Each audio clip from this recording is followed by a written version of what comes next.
Hey guys, welcome back to my channel. This is Medical Coding with Blue. Today I'm going to talk about how did I get my first job. So, I got my certification, I have my certificate, and I am ready to rock and roll. So, I start applying at all these jobs. And the first few ones that I had applied, they called me back and they said, take the test and, we'll give you an interview. So I took the test and then I did the interview. And they said, well, you passed the test, but, and that's something that you'll have to probably face when you become a coder because they do usually give you a knowledge test. Like they'll give you some scenarios and things like that so they can kind of see and gauge where your knowledge is at. So I would get the interview and they would say, well, you passed your test, but you don't have any experience. And so I was like, okay. And they go, we'll get some experience and come apply again. So I'm like, okay. So it happened the first few times and I was like, oh, just on to the next one, on to the next one. And then I started getting like, uh-oh. They're not hiring me because I don't have any experience. So it's like, okay, what do I do? So this went on for about a couple months and, I had been working 2 jobs. I had been working at a concession stand and I had been working at a halfway house. And I'm like, oh my God, like I can't keep doing this. I can't keep juggling 2 jobs. I really want to be a medical coder. That's what I trained myself for. That's what all these months of studying had been. So I was like, I need to do something. I can't keep doing this. So what I did was I went back to the school that I had gone to for coding and I talked to the principal and I told him, I'm like, I don't get it. I'm not getting a job anywhere and I'm trying, I'm applying everywhere and I just don't know what to do. They're telling me that I don't have any experience, so they won't hire me until I do get some. But how am I supposed to get some if they won't hire me? And so he was like, okay, well, I know somebody at a temporary agency. I'll put you in touch with her. And I'm like, temporary agency? Like, are you serious? I'm like, I don't want to work for a temp agency. I want a job. And he's like, okay, but since no one will hire you and a temp agency is just, you're there temporarily and technically, they just need somebody to fill in the spot while the person is out, you can still, get experience. And I'm like, that makes sense. So I was like, well, I'll go. So I went to the temp agency and I filled out my application. I took their test and because different temp agencies, like, this one was particularly for medical. So they had like spots for medical coders. They had spots for nurses and doctors and things like that. So I was like, oh, okay, well, LVNs and, things like that. So I was like, well, I just, want to try to get into medical coding as much as I can. So they said, okay. So they said, well, you passed your test. And I was like, and they go, so we'll be in touch. So I was like, okay. So, so I think about a week or so went by and they called me back and they said, hey, we have a assignment, but it's only going to be for 3 months. And then they'll decide because they're taking on like 3 people, and then they'll decide later on, if they need to keep all of you or if they only need to keep 1. So I was like, okay, I can do that. And so I got my assignment and I went there and it was at a cancer center, and so it was a lot of knowledge like right away, and it was like a lot of learning and it was very difficult to have that as my first job because I was reading about these patients and that were getting treatments, and it was very much an eye-opener, and it was very hard, but I stuck with it too, and I just did the best that I could, and I didn't have any coding software, so it wasn't like now I have coding software, and it's a little bit easier now because all you do is just put in the diagnosis and it'll bring the code up for you. I actually had to use the book, and I had to like flip and do all this and tab my book.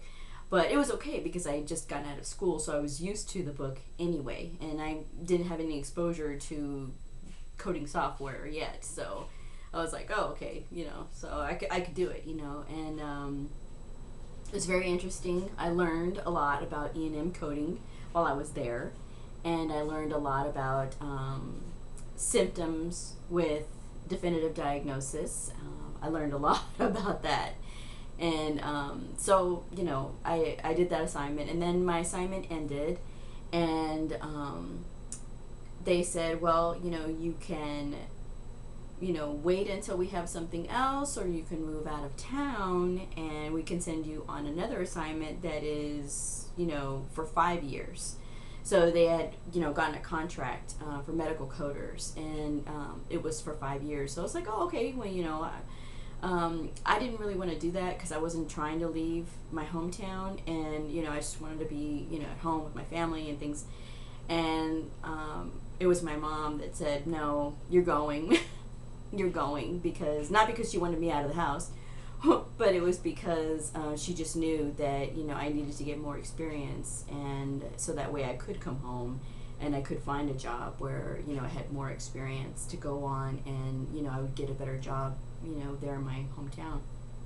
So I was very reluctant. I didn't want to go, but I was glad that I did, because it did lead me to my current position today. So that's how I got my first job, was a temp agency. So that is what I would encourage any new medical coder to do, would be to sign up at your local temporary agency office, because while you're there temporarily, you are gaining experience. And what's great is that a lot of times you get a variety of experience. You'll get experience with like family practice, or maybe a specialty clinic, and so like all those little things that you're doing can fill that resume up really quick. So and usually when you are in a temporary position, you are you have a little bit more freedom, because they just basically need somebody to fill that spot. So they're not going to expect you to be, they do expect you to have knowledge, but you're not going to be expected to know everything. But that was how I got my first job. Another suggestion for a new medical coder would be to network and go to an association convention. Every year, the American Health Information Management Association, and I only speak about them because I know what they do. So there is another association. You can look it up online and find out what they do. But for the American Health Information Management Association, they have a yearly convention, and a lot of times, there's students there, and they're checking out the different vendors, and they're going to the different seminars during the day. And so these things are a blast. I love going to convention every year. I've been for the last 3 years or so, except for last year because I broke my rib. So there was no way I could get through the airport, schlepping my bags, and have a good time. There was just no way, because my rib really hurt so bad. And I don't know if anybody's ever broken the rib that's watching this. That is so painful. And I'm an asthmatic, so it just makes it even worse. And so, but anyway, okay. Convention is a great place to network. You do meet a lot of people. I have been blessed to meet three other wonderful ladies that I see almost every year that we've gone to convention. And I've made really good friends with them, and they are lifelong coders as well. And I've learned from them, and I'm always getting offered jobs whenever I go to convention, because people will ask, well, what is your specialty? What do you do? I particularly like coding orthopedics and podiatry. I have coded obviously for oncology and a laundry list of other clinics. But those are kind of the concentrations that I really do like. A lot of people don't, I guess, like it because I would get people very excited, and they were like, "Oh my God, you like doing orthopedic coding?" And I'm like, "Yes, I do." And then they go, "Well, you know." So it's not to say that there's not opportunity in other specialties, but that was one of the ones that when I mentioned it, they were very excited. But you know, it is all about networking. So you know, you never know who you're going to meet. Although there are thousands of medical coders, medical coding is a very small community because there's like, what is it? What does the expression go? 10 degrees of separation, where you know somebody who knows somebody who knows somebody, on and on and on, that knows somebody that knows you. So, like whenever I go to convention, it is like a reunion because I've seen people that I've worked with previously, or I meet people who have heard of me because of this other person or this other person or this other person. So it's very funny going to conventions. So, but that is a good place to meet people, and you know, possibly link up with getting a job. You know, and even if you've become an established coder, that's a good place if you know are desiring enough to switch locations, or if you're you know just wanting to get into a different practice, or just a different different location. You know, you can do that. You know, just and also reach out to your local coding chapter, because there you will usually find people excited to meet new coders. I am always excited to meet a brand new coder. I enjoy meeting new people, particularly people that are brand new to the field, because I feel like when you share your enthusiasm with others, it makes them enthusiastic, because enthusiasm is contagious. And I like that because it gets people excited about medical coding. And yes, it is a nerdy thing about me, but I do get excited about medical coding.